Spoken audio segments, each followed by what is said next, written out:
My brother lost his job along with all his savings several months ago, and soon after he asked me if it would be okay if he and his wife stayed with me until they could afford their own place again. I hesitated at first, considering I only have a one-bedroom apartment, but according to them they had no other options, so of course I invited them over and bought a blow-up mattress for the living room. For the first month things were manageable, although admittedly cramped. Then my brother told me that sleeping on the mattress was giving him back pains. So he asked if he could buy a small double bed for the living room. The living room is by far the biggest room I have, so I told him that would be fine as long as there was still room for my couch, TV, bookshelves. The living room is also connected to my kitchen in an open plan style. So I reminded my brother to leave walking space around the bed. It's now been 2 months and things have gotten a lot worse. When they first moved in, I would still use the living room every day to unwind on the couch after work. Now whenever I go in, there's a strange vibe like I'm intruding. My brother and his wife are often sitting in bed together when I go in. I always knock and stare at me pointedly until I leave. Sometimes when I sit down they will directly ask me for some alone time and say they would like the room to themselves. This came to a head yesterday when my sister-in-law messaged me with a timetable she'd made of when it would be a good time for me to use the living room. The timetable basically says that they will allow me into the room for an hour each evening, plus 20 minutes around meal times. I basically shut her down instantly and told her there was no way I'd be following the timetable since in the end it's my apartment. She sent me back a huge message with a dozen paragraphs about how my constant presence was ruining her marriage with my brother and they feel like they have no privacy. I tried to talk this over with my brother that night, but when I got home neither my brother //SIL were talking to me. So he's clearly just as pissed. Today an Amazon parcel arrived for my brother with a lock for the living room door, which I told him there's absolutely no way I will allow him to install. My brother says I'm creepy for wanting constant access to where they sleep and he's insisting on installing the lock anyway. Now both of my kids, 16-year-old son and 9-year-old daughter, and my ex are extremely mad at me because I won't give up my appointed time with them. My son won't even talk to me and my daughter is crying all the time. Me and my ex divorced shortly after my daughter was born. I blame him for it and he blames me. I won't go into detail here. We ended up with a 50//50 custody agreement switching every other week. While this was 8 years ago, we're still not on good terms. We rarely ever talk to each other outside of the kids and I'm perfectly fine with that. One thing we have agreed on since the beginning though is that we don't plan things on days that aren't ours. And unless it's extremely important we don't switch days or weeks. In the 8 years since we've been divorced I have never asked him to have the kids on a day that isn't mine, and I've never given him one of my days even if he begged. Well, last week my ex contacted me and told me the good news. His parents are hosting a week-long family reunion in the summer at Disneyland and he wants to take the kids. Well, the problem is that it's on one of my weeks. He asked me to let the kids stay with him that week or to switch a week with me and I shot him down. It's my week with them and I get to spend it with them. I told him if it's so important to him to reschedule, but he claims his parents can't do that and this is the only week that the whole family can go and he told me that I need to think of them. I told him tough luck and hung up on him. Well, this last Sunday when my ex dropped the kids off with me my son refused to talk to me at all and my daughter wouldn't even look at me. When I asked my ex what was wrong he refused to talk to me, only saying ask them in a snarky tone before leaving. When I asked my daughter what was wrong she burst into tears and said that I was not letting daddy take them to Disneyland. Asking my son, who still refuses to talk to me. It turns out that my ex told them I was not letting them go to Disneyland with him. He's trying to paint me as the bad guy.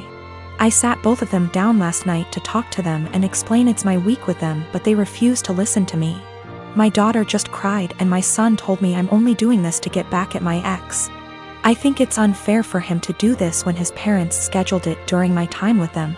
I demanded an apology from my ex and him to set things straight but he refuses, and his last text to me being, "Can't tell them the truth cause they already know it."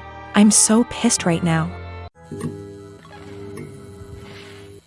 I am a 51 years old male, and I have 3 children, 1 girl, 1 boy, and 1 child is gender neutral. My son Eric is the oldest, Eva is the middle child, and Charlie is my youngest. I'm still very new to the whole LGBTQ thing, so please correct me if I say something wrong. Now sadly, when the children were all young, their mother / my wife passed away in a car accident, and I've been raising them by myself ever since, as I've chosen to never remarry since my wife was / is the love of my life. I'll say I'm definitely not a perfect father, but I've done the best I could to raise my children. Now Eva has always been a bit more wild than her other siblings, even before her mother's passing. I've tried everything, ranging from having sit-down talks with her to putting her in therapy, as well as taking parenting classes and reading books to see what I could possibly do to help. Therapy did seem to help a little bit, but decided to stop soon after she turned 18. Now let me tell you the story as to why I'm here now. My daughter Eva still lives with me and Charlie as she goes to school, and has definitely been home more due to the pandemic, but has started to go out more now that they are letting up on some of the regulations. Now I was out getting dinner with an old high school buddy of mine when I get a panicked call from my son, who had been at my house hanging out with his siblings. To summarize what he told me, he got into an argument with Eva and Charlie sided with him. Eva became very volatile and even called Charlie a slur, which is a big hell no for me. So I headed home and tried to calm everything down. I told Eva I didn't care about what they had been arguing about, and that she wasn't allowed to disrespect Charlie or Eric like that. Me and Eva ended up now being the ones to start arguing, but I soon shut it down when I realized it wasn't gonna help. I forced her to apologize and took away her car privileges until she could learn to respect her siblings, and I thought it was the end of that. Well, the next morning after work I ended up coming home and finding scraps of papers all over. At first I didn't get it, but then soon found out that she cut up about half a dozen letters her mother had written me when I was much younger. I was livid. I know it was her because I have a couple cameras in my house. I just walked into her room and told her to get out. She was smug and rolled her eyes, but then I yelled, "Get the out of my house," and she realized I was serious. She was crying and screaming, but I had felt sorta numb at that point, and she left with a friend of hers. But now I feel like I was being too harsh, but I wanna stand my ground. She did know about the cameras, but they're really just there for my dog. My sister and her husband have been struggling with infertility since they got married 12 years ago. They've tried absolutely everything, from medical to spiritual, but unfortunately, nothing works. Now that she's approaching late 30s, they're starting to look into adoption, but it's also been a slow going, since their financial condition isn't exactly stable from multiple rounds of fertility treatments they went through. I can only imagine the struggle, and I sympathize with her. But the stress this situation is bringing her and her husband honestly puts a strain on our relationship. My husband and I lost our best friends, Mason and his wife, Kate, 2 weeks ago in a horrible car accident. They left behind their son Pete, who isn't even 2 yet. It was so sudden and so heart-wrenching. We're still grieving, which lowers out contact with a lot of people, including my sister and Bil. Our main concern right now is ourselves and Pete, whose custody has come to us because we're both his godparents, actively engaged in Pete's life since his birth, and because Mason and Kate have neither left a will nor have immediate living relatives who can take him in. We've decided to adopt Pete as soon as we can stomach the process. My husband and I never planned on having kids, and even if we did, this is absolutely not the way we want to go about it. The situation is far from ideal, but we're starting the adoption process yesterday, for Pete's safety if nothing else. We broke the news to our extended families and friends, letting them know that my husband and I won't be very available for a little longer because of this. I know my sister and brother-in-law will have something to say about this. I'm prepared for a few heated text messages or voicemails. However, I didn't expect them to turn up on our doorstep, crying about how unfair it is that we were given everything they wanted, and how we didn't deserve to be parents because we didn't go through what they had to. I've never seen my husband so angry before.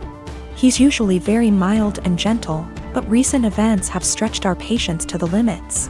We kicked them off of our porch, and I told my sister before she left that since our pain inconveniences her so much, I won't have her around me and my family at all anymore.